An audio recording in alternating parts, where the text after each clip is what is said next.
اللہ وہی ہے جس نے تمہارے لیے زمین کو تابع کر دیا، بس اس کے اطراف میں چلو اور اس کے رزق میں سے کھاؤ اور اسی کی طرف دوبارہ جی اٹھنا ہے۔ مال کا درست استعمال قابل تعریف ہے اور ناجائز استعمال قابل مذمت ہے۔ مال کمانا، مال میں محنت کرنا پسندیدہ ہے، لیکن مال کا غلام بن جانا ناپسندیدہ ہے۔ نبی صلی اللہ علیہ وسلم نے فرمایا، یہ دنیا کا مال ہرا بھرا اور شیریں ہے، مسلمان کا وہ مال کتنا عمدہ ہے جو حلال ذرائع سے کمایا گیا ہو، پھر اس نے اسے اللہ کے راستے میں یتیموں اور مسکینوں اور مسافروں کے لیے وقف کر دیا، یعنی خود کمایا اور پھر دوسروں پر جو ضرورت مند تھے ان پر خرچ بھی کیا۔ لیکن جس شخص نے ناجائز ذرائع سے مال جمع کیا تو اس کی مثال اس کھانے والے کی طرح ہے جو کھاتا ہے مگر اس کا پیٹ نہیں بھرتا۔ ایسا مال قیامت کے دن اس کے خلاف گواہی دے گا۔ یعنی مال انسان اگر صحیح طریقے سے کمائے اور صحیح جگہ پر خرچ کرے تو بہت بڑے فائدوں کا حامل ہے، اور اگر غلط طریقے سے حاصل کرتا ہے اور غلط جگہ پر خرچ کرتا ہے تو بہت بڑے وبال کا ذریعہ بھی ہے۔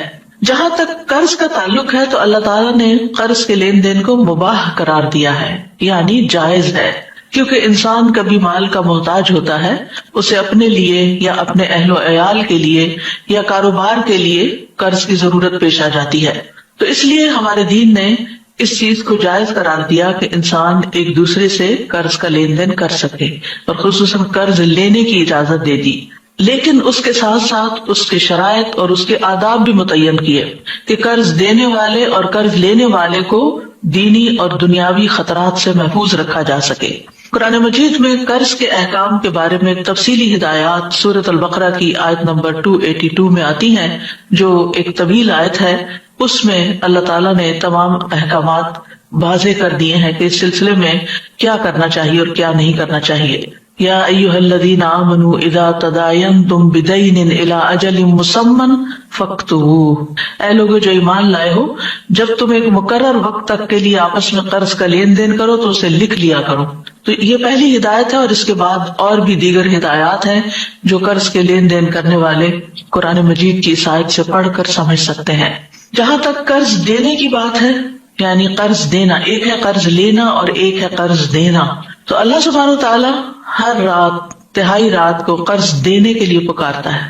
ابو ہریرہ کہتے ہیں کہ رسول اللہ صلی اللہ علیہ وسلم نے فرمایا کہ اللہ آدھی رات یا رات کے آخری تہائی حصے میں آسمان دنیا پر نزول فرماتا ہے اور فرماتا ہے، کون ہے جو مجھ سے دعا کرے تو میں اس کی دعا قبول کروں، یا وہ مجھ سے سوال کرے تو میں اس کو عطا کروں۔ پھر فرماتا ہے، کون ایسے رب کو قرض دے گا جو نہ تو فقیر ہے اور نہ کسی کا حق مارنے والا ہے۔ گویا اللہ سبحانہ تعالیٰ کے راستے میں خرچ کرنے کو اللہ تعالیٰ اپنے ذمہ بطور قرض لیتے ہیں، یعنی کون ہے جو اللہ کے راستے میں دے گا۔ تو یاد رکھیے، بندوں کو قرض دینا صدقے کی قسم ہے۔ رسول اللہ صلی اللہ علیہ وسلم نے فرمایا، کل قرض صدقہ، ہر قرض صدقہ ہے۔ ابن مسعود سے روایت ہے کہ نبی صلی اللہ علیہ وسلم نے فرمایا، جو مسلمان بھی دوسرے مسلمان کو دوبارہ قرض دے تو اسے ایک مرتبہ اتنا مال صدقہ کرنے کا ثواب ملے گا، یعنی ڈھیر مال صدقہ کرنے کا ثواب ملے گا۔ یعنی جس نے 2 بار قرض دیا، ایک بار آیا بندہ اس کو دے دیا، پھر دوسری بار آ گیا پھر دیا، تو اس کو اتنا مال، یعنی ایک مرتبہ جو دیا، گویا اس نے وہ صدقے میں دے دیا۔ پھر ایک اور روایت کے مطابق گردن آزاد کرنے، یعنی غلام کو آزاد کرنے کے برابر ثواب ہے۔ رسول اللہ صلی اللہ علیہ وسلم نے فرمایا، جس نے دودھ کا عطیہ دیا، یعنی کسی کو دودھ گفٹ کیا، یا چاندی قرض دی، یا کسی کو راستہ بتایا، اسے غلام آزاد کرنے کے برابر ثواب ملے گا۔ کسی کو دودھ پلانا یا قرض دینا یا پھر راستہ بتانا، یہ بھی بہت بڑا کام ہے، کیونکہ عام طور پر جب انسان اپنے کاموں میں مصروف ہوتا ہے اور اس سے کوئی پوچھ لے کہ یہ کام کیسے کیا جاتا ہے، یہ اس جگہ کیسے پہنچ سکتے ہیں، پہلے تو انسان کو گھر سے باہر کے سفر پہ راستہ نہیں ملتا تھا، اور اب تو ہمیں اپنے گیجٹس کے اندر بہت سے راستے تلاش کرنے پڑتے ہیں۔ تو جب آپ اپنے بچوں سے کہتے ہیں یا کسی سے کہتے ہیں کہ مجھے ذرا گائیڈ کر دیں تو تھوڑے سے اریٹیٹ بھی ہو جاتے ہیں۔ تو مراد یہ ہے کہ کسی بھی انسان کی مدد کرنا اس طور پر کہ وہ اپنی منزل تک پہنچ جائے، یہ بھی صدقہ ہے اور غلام آزاد کرنے کے برابر ثواب ملتا ہے۔ قرض کا اجر جنت کے دروازے پر لکھا ہوا ہے۔ ابو امامہ سے روایت ہے کہ رسول اللہ صلی اللہ علیہ وسلم نے فرمایا، ایک آدمی جنت میں داخل ہوا، وہ کیا دیکھتا ہے کہ اس کے دروازے پر لکھا ہوا ہے، کہ صدقہ کا ثواب 10 گنا اور قرض کا ثواب 18 گنا ہے، اور یہ ڈیپینڈ کرتا ہے کہ کس نیت اور کتنے اخلاص کے ساتھ دیا، پھر اس کے مطابق زیادہ کم بھی ہو جاتا ہے۔ اس کی بنیادی وجہ کیا ہے؟ کیونکہ صدقہ تو انسان اپنے دل کی خوشی کے ساتھ دیتا ہے، یعنی صدقہ کرنے کے لیے آپ کو کوئی مجبور نہیں کرتا، اور جتنا آپ کے پاس ہوتا ہے خاموشی کے ساتھ آپ صدقہ کر دیتے ہیں اور آپ کو ایک عجب طرح کی خوشی ہوتی ہے۔ لیکن جب کوئی قرض مانگنے آتا ہے، کوئی قرض کا سوال کر بیٹھتا ہے، تو انسان کا دل کچھ نہ کچھ ضرور تنگ پڑتا ہے کہ اب میں اپنی ضروریات میں سے نکال کر اپنا مال اس کو دے دوں، مجھے کیا ملے گا؟ اسی لیے آپ دیکھیے کہ سود کی لعنت ایجاد ہوئی کہ میں نے اگر اپنا مال کسی کو دیا ہے تو مجھے دنیا میں ہی انسٹنٹ اس کا فائدہ ملنا چاہیے، یہیں پر مجھے اس کے اوپر کچھ نہ کچھ پرسنٹیج واپس ملنی چاہیے، اور اس چیز کو ریجیکٹ کیا گیا، اس کو ناپسندیدہ قرار دیا گیا، اس کو حرام قرار دیا گیا۔ تو بہرحال آج ہم انشاءاللہ پڑھیں گے وہ دعا جو قرآن مجید میں بھی آتی ہے اور اس کا کچھ حصہ سنت سے بھی ہے، جس کے پڑھنے سے قرض ادا ہو جاتا ہے۔ ارشاد باری تعالیٰ ہے، آیت کے آخر میں آتا ہے، رحمان الدنیا والآخرہ ورحیمہما تعطیہما من تشاء وتمنع منہما من تشاء ارحمنی رحمتا تغنینی بہا عن رحمت من سواک۔ یہ دعا کا حصہ ہے جو آیت کے آگے لگایا گیا ہے۔ اس سلسلے میں جو روایت آتی ہے وہ یہ حضرت انس سے روایت ہے کہ رسول اللہ صلی اللہ علیہ وسلم نے حضرت معاذ سے فرمایا، کیا میں تمہیں ایسی دعا سکھا دوں کہ جس کے ساتھ تم دعا کرو، اگر تم پر احد پہاڑ کے برابر بھی قرضہ ہو تو اللہ اسے تم سے ادا کر دے گا۔ اے معاذ، یہ دعا پڑھو، اور اس کے بعد یہ پوری دعا اللہم مالک الملک سے لے کر ان رحمت من سواک تک نبی صلی اللہ علیہ وسلم نے ان کو سکھائی۔ جہاں تک اس آیت کا تعلق ہے تو اللہ سبحانہ وتعالیٰ اس آیت میں اپنی بے پناہ قوت اور قدرت کا اظہار کرتے ہیں۔ یہ اللہ تعالیٰ کا ایک تعارف بھی ہے کہ ہر قسم کی بادشاہت اللہ کے لیے ہے، وہی ہے جو اپنی مخلوق میں سے زمین میں جس کو چاہتا ہے بادشاہت، دولت، علم، اقتدار اور پاور کی جتنی بھی قسمیں ہیں وہ عطا کرتا ہے، اور جس سے چاہتا ہے چھین لیتا ہے، جس سے چاہتا ہے واپس لے لیتا ہے، جس کو چاہتا ہے عزت دیتا ہے اور جس کو چاہتا ہے ذلت دیتا ہے۔ خیر کے سارے خزانوں کا مالک وہی ہے، اصل کنٹرول اس کے ہاتھ میں ہے، فیصلے وہاں سے ہوتے ہیں۔ اللہم لا مانع لما اعطیت ولا معطی لما منعت ولا ينفع ذا الجد منک الجد۔ کوئی روک نہیں سکتا جسے اللہ عطا کرے، اور کوئی دے نہیں سکتا جس کو اللہ نہ دے، جس سے اللہ روک دے۔ اس لیے اللہ سبحانہ وتعالیٰ سے انسان کو خیر اور بھلائی کا سوال کرتے رہنا چاہیے، اور اگر انسان قرض جیسی مصیبت میں پھنس گیا ہے تو اللہ تعالیٰ کی ان صفات کا واسطہ دے کر، ان کو وسیلہ بنا کر اللہ تعالیٰ سے دعا کرنی چاہیے۔ اس آیت کا شان نزول کچھ یوں ہے، ابن عباس کہتے ہیں اور انس بن مالک بھی دونوں روایت کرتے ہیں کہ جب رسول اللہ صلی اللہ علیہ وسلم نے مکہ فتح کیا اور اپنی امت سے فارس اور روم کی بادشاہت کے فتح ہونے کا وعدہ کیا تو منافق اور یہود کہنے لگے کہ ناممکن ہے، ناممکن ہے، پاسبل ہی نہیں، یہ تو بہت دور کی بات ہے۔ یعنی مکہ ابھی فتح ہوا ہے اور خوشخبری دی جا رہی ہے کہ روم اور فارس فتح ہو جائیں گے، محمد کیسے فارس اور روم کی بادشاہت کر سکتے ہیں؟ فارس اور روم والے تو ان سے بہت زیادہ طاقتور ہیں، بہت مضبوط ہیں، کیا محمد صلی اللہ علیہ وسلم کے لیے مکہ اور مدینہ کافی نہیں، یہاں تک کہ وہ فارس اور روم کی بادشاہت کی توقع لگا رہے ہیں؟ اس پر اللہ سبحانہ وتعالیٰ نے یہ آیت نازل فرمائی کہ یہ تو اللہ کے فیصلے ہیں، جس کو چاہے بادشاہت عطا کرے اور جس سے چاہے وہ چھین لے۔ یعنی انسان اپنی سوچ میں بہت لمیٹڈ ہے، بہت محدود ہے، بہت چھوٹی سوچ ہے، اس میں ابنڈنس نہیں ہے، لیکن اللہ سبحانہ وتعالیٰ کے خزانے تو کہیں وسیع ہیں، وہ تو جو چاہے کر سکتا ہے، جس کو جتنا چاہے عطا کر سکتا ہے۔ تو اس لیے جب بھی انسان کے دل پر کوئی ایسی گھبراہٹ چھانے لگے، چاہے مال سے متعلق ہو، چاہے کسی اور انسان کے مسئلے سے متعلق ہو، تو اس وقت انسان اللہ تعالیٰ کی ان صفات کا واسطہ دے کر دعا کرے، یعنی اپنے رب کی تعظیم کرتے ہوئے، اپنے رب کی بڑائی کا اظہار کرتے ہوئے، اس کا شکر ادا کرتے ہوئے، اس پر توکل کرتے ہوئے، اس سے تضرع اور عاجزی کرتے ہوئے اللہ تعالیٰ کی بارگاہ میں یوں پکارے اس کو، اے اللہ، اے بادشاہت کے مالک، قل اللہم مالک الملک، کہہ دیجیے اے اللہ جو مالک ہے ملک کا، یعنی ساری بادشاہت کا تو مالک ہے۔ مراد اس سے کیا ہے؟ نمبر 1، دنیا اور آخرت کے جتنے بھی معاملات ہیں وہ سب تیرے کنٹرول میں ہیں۔ دوسری بات یہ ہے کہ بندوں کا بھی مالک ہے، اور جو بندوں کے ہاتھ میں ہے جو بندوں کی پوزیشن میں اس کا بھی تو مالک ہے، مالک الملک. اور پھر اسی طرح بندوں کو کوئی بھی چیز دینے کا اختیار تیرے پاس ہے، چاہے وہ مال و دولت ہو، چاہے وہ نبوت ہو. کیونکہ لوگوں کو اس پر بھی اعتراض ہوتا تھا نا کہ محمد صلی اللہ علیہ وسلم کو کیوں نبی بنا دیا گیا، بلکہ ہر نبی کے بارے میں اس کی قوم کو اعتراض رہا. تو یہ بھی اللہ تعالیٰ کی اپنی تقسیم ہے، اللہ کی دین ہے. جس کو چاہے نبوت عطا کرے، جس کو چاہے مال دے، جس کو چاہے علم دے، جس کو چاہے بادشاہت دے، جس کو چاہے کوئی اقتدار دے. اور اسی طرح ان کو ریورس بھی کرنے پر پوری طرح قادر ہے، کوئی بھی اس پر اعتراض نہیں کر سکتا، کیونکہ حقیقی مالک اللہ ہے. فتعالى اللہ الملک الحق لا الہ الا ہوا رب العرش الکریم. سورۃ المؤمنون میں آتا ہے بس بہت بلند ہے اللہ جو سچا بادشاہ ہے، اس کے سوا کوئی معبود نہیں، عزت والے عرش کا رب ہے. زمین و آسمان کی ہر چیز کا مالک ہے، چھوٹی چیز ہو یا بڑی چیز ہو، چاہے آسمان پہ نظر آنے والے سورج اور چاند، آج صبح کا چاند آپ نے دیکھا تو چاہے دن کو نکلا ہوا سورج ہو، رات کو نکلا ہوا چاند ہو، فل مون ہو، سارے کے سارے جو ہیں وہ رات ہو دن ہو، یہ اللہ تعالیٰ نے ان کو مسخر کر رکھا ہے، سب اس کے حکم کے مطابق چلتے ہیں اور اسی کے مطابق طلوع ہوتے ہیں اور غروب ہوتے ہیں. وہی ان کو بنانے والا ہے، وہی ان کو چلانے والا ہے، وہی ان کی رفتار مقرر کرنے والا ہے، وہی ان کے فائدے پہنچانے والا ہے، وہی ان کے نقصان سے بچانے والا ہے. یہ سب اللہ کے حکم سے ایک مقرر وقت تک کے لیے اپنے کام پر لگے ہوئے ہیں، چل رہے ہیں. اور پھر ذالکم اللہ ربکم لہ الملک، یہ ہے اللہ تمہارا رب جس کے لیے ساری بادشاہت ہے. اسی طرح سورۃ یاسین میں آتا ہے فسبحان الذی بیدہ ملکوت کل شیء والیہ ترجعون، پاک ہے وہ ذات جس کے ہاتھ میں ہر چیز کی حکومت ہے اور اسی طرح تم اس کی طرف لوٹائے جاؤ گے. زندگی اور موت کا مالک بھی وہی ہے. لہ ملک السماوات والارض یحیی ویمیت وہو علی کل شیء قدیر، آسمانوں اور زمین کی بادشاہت اسی کے لیے ہے، وہی زندہ کرتا ہے، وہی موت دیتا ہے اور وہ ہر چیز پر پوری قدرت رکھتا ہے. یعنی اگر وہ فیصلہ کر لے زندگی دینے کا تو کوئی موت نہیں دے سکتا، اور اگر اس نے زندگی ختم کرنے کا فیصلہ کر لیا تو دنیا بھر کے ڈاکٹرز بھی مل کر کسی کو موت کے منہ سے نہیں بچا سکتے. اس معاملے میں بھی پورا اختیار اللہ سبحانہ وتعالیٰ ہی کا ہے. پھر رزق کا مالک بھی وہی ہے، ہمارے جسم کا مالک بھی وہی، آنکھ کان دل دماغ سب کچھ.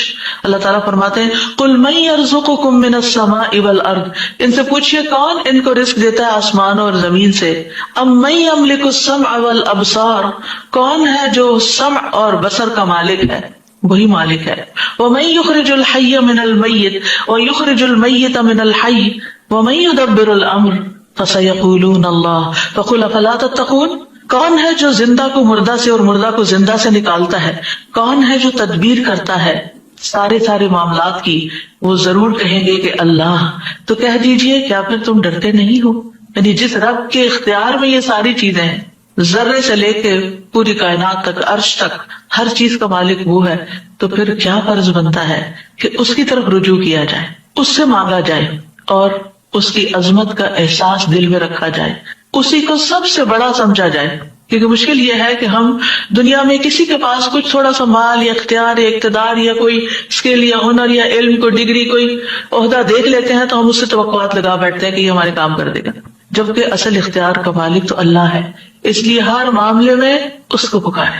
لوگ آپ کے ساتھ انصاف کریں تب بھی، لوگ آپ کے ساتھ ظلم کریں تب بھی اسی کی طرف رجوع کریں. اور نبی صلی اللہ علیہ وسلم نے فرمایا لا مالک الا اللہ عز وجل، اللہ عز وجل کے سوا کوئی مالک نہیں ہے. پھر یہ کہ اس کی ملکیت میں کوئی شریک بھی نہیں ہے، یعنی نہ صرف یہ کہ مالک ہے بلکہ کلی مالک ہے، کوئی اس کا شریک نہیں. الذی لہ ملک السماوات والارض ولم یتخذ ولدا ولم یکن لہ شریک فی الملک، وہ ذات کے اسی کے لیے ہے آسمانوں اور زمین کی بادشاہت، اور اس نے نہ کوئی اولاد بنائی ہے اور نہ کبھی بادشاہت میں کوئی اس کا شریک رہا ہے. اللہ کے سوا کوئی بھی ایسا نہیں کہ جو کسی چیز کا حقیقی مالک ہو. یہ وقتی طور پر جو چیزیں ہماری ملکیت میں دے دی گئی ہیں، جن چیزوں کی کنجیاں ہمارے ہاتھ میں دے دی گئی ہیں، یہ صرف ٹیمپرریلی ہے. جب آپ اس دنیا میں نہیں ہوں گے تو اس میں سے کوئی کسی بھی چیز پر آپ کا اختیار نہیں ہوگا. جب تک آپ زندہ ہوتے ہیں، آپ مثلاً خود کمانے والے ہوتے ہیں، اپنے اولاد پہ خرچ کر رہے ہوتے ہیں، آپ اپنی اولاد کو پاکٹ منی بھی دیتے ہیں تو آپ ان کو ساتھ انسٹرکشن دیتے ہیں کہ یہ اس طرح اور اس طرح خرچ کرنا اور ان کاموں میں نہیں لگانا. لیکن انسان کی وفات کے بعد جب اس کا مال تقسیم ہوتا ہے تو اس کی انسٹرکشن کہاں ہوتی ہے؟ کچھ بھی نہیں کہہ سکتا.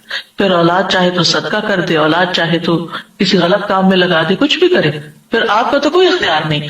ہمارا اختیار ہمارے جسم پر، یعنی آنکھوں کانوں پر، یا ہماری اولاد پر کسی حد تک، یا ہمارے مال پر کسی حد تک، یہ صرف اور صرف چند دن کی بات ہے جو دنیا کا کچھ حصہ ہے، اور یہ بھی اصل میں اللہ نے دے رکھا ہے.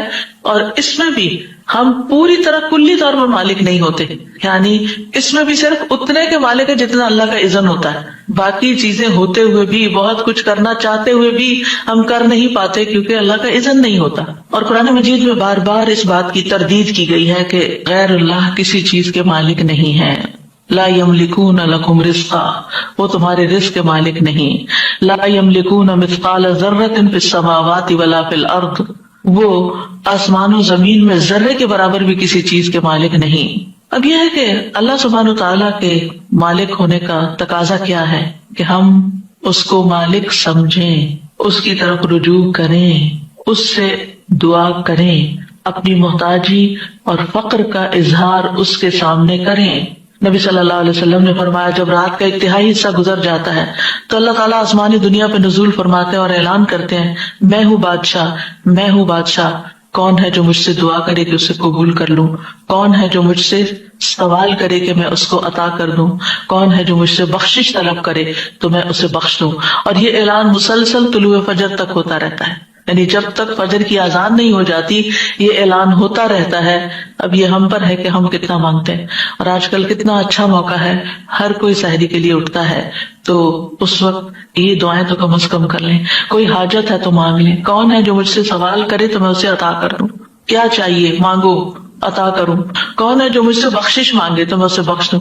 کیونکہ رات کا آخری حصہ وبالاسحار هم یستغفرون گناہوں کی بخشش مانگنے کے لیے ہوتا ہے. یعنی یہ دو خاص چیزیں. اور پھر عمومی دعا، کون ہے جو مجھ سے دعا کرے تو میں اسے قبول کروں، یعنی کوئی بھی دعا جو آپ کریں. پھر فرمایا تؤتی الملک من تشاء وتنزع الملک ممن تشاء، تو جسے چاہتا ہے بادشاہ دیتا ہے اور جس سے چاہتا ہے چھین لیتا ہے. اس میں بادشاہت کی تمام اقسام موجود ہیں، یعنی عقل کی بادشاہت، صحت کی بادشاہت، اخلاق حسنہ کی بادشاہت، حکم کو جاری کرنے اور قدرت کی بادشاہت، محنت کی بادشاہت، سرمایوں کی ملکیت کی بادشاہت، ہر طرح کی بادشاہت، ہر طرح کا ملک، یعنی ہر طرح کی کنٹرول جس کو کہتے ہیں، یہ سب شامل ہے. اللہ سبحانہ وتعالیٰ ہمیں عطا کرتا ہے، تو تل ملک دیتا ہے، ہمیں کلی مالک نہیں بناتا، دیا ہے اس نے، رکھو امانت ہے. اسی لیے آپ دیکھیں کہ جو مومن بندے ہوتے ہیں جب ان کے ہاتھ سے کوئی چیز چلی جاتی ہے، کوئی مال چلا جاتا ہے یا اولاد میں سے کوئی چلا جاتا ہے، تو وہ کیا کہتے ہیں کہ یا اللہ یہ تیری امانت تھی، تو نے واپس لے لی، ہم تیرے فیصلے پر راضی ہیں. اور اس طرح اللہ تعالیٰ ان کے دل کو قرار دے دیتا ہے کہ میرے بندے نے خوشی خوشی امانت واپس کر دی. یہ ہماری جان بھی کیا ہے، یہ ہمارا بدن کیا ہے، ہمارے پاس امانت ہے، اور ایک دن ہمیں یہ واپس لوٹا دینی ہے جو اس کا اصل مالک ہے. یعنی ہم بے اختیار ہیں، ہم صاحب اختیار نہیں ہیں، اصل مالک اللہ رب العزت ہے، مطلق اختیار اسی کے پاس ہے. تو چونکہ اللہ مالک بناتا ہے، بندے کے پاس جو کچھ ہوتا ہے اللہ نے دیا ہوتا ہے، اس لیے بندے کو چاہیے کہ اس پر اللہ ہی کی مرضی کے مطابق تصرف کرے. وہ کس طرح چاہتا ہے کہ ہم اپنی آنکھیں استعمال کریں، وہ کیا چاہتا ہے کہ ہم اپنی زبان کیسے استعمال کریں، وہ کیا چاہتا ہے کہ ہم اپنے کان کہاں استعمال کریں، وہ کیا چاہتا ہے کہ ہم اپنے پاؤں کہاں استعمال کریں، وہ کیا چاہتا ہے کہ ہم اپنا مال کہاں استعمال کریں. جتنی بھی چیزیں اللہ نے ہمارے اختیار میں دی ہیں، ان سب کے بارے میں ہمیں ضرور دیکھنا چاہیے کہ کیا وہ اللہ کی مرضی کے مطابق استعمال ہو رہی ہیں یا اللہ کی ناراضگی کے ساتھ استعمال ہو رہی ہیں. کیونکہ اللہ سبحانہ وتعالیٰ جب چاہے ان کو واپس بھی لے سکتا ہے. اگر ہم نے اللہ کو ناراض کیا تو وہ کچھ بھی واپس لے سکتا ہے، کیونکہ اصل اختیار تو اس کا، اصل مالک تو وہی ہے. تو تنزع الملک، تو ملک کو کھینچ لیتا ہے. تو نزع کا ایک معنی لے لینا اور ایک معنی روک دینا، یعنی جس کو تو چاہتا ہے دیتا ہے، جس سے چاہتا ہے روک لیتا ہے، نہیں دیتا، اور جس کو چاہتا ہے دے کے پھر وہ واپس لے لیتا ہے، کھینچ لیتا ہے، یعنی دینے کے بعد پھر چھین لیتا ہے. کیونکہ سارے کا سارا فضل اللہ کے ہاتھ میں ہے. قل ان الفضل بید اللہ یؤتیہ من یشاء واللہ واسع علیم. ان سے کہیے کہ فضل تو اللہ کے اختیار میں ہے، وہ جسے چاہے دے دے، کیونکہ وہ بہت وسعت والا اور سب کچھ جاننے والا ہے. آسمان اور زمین کی کنجیاں اللہ کے لیے ہیں.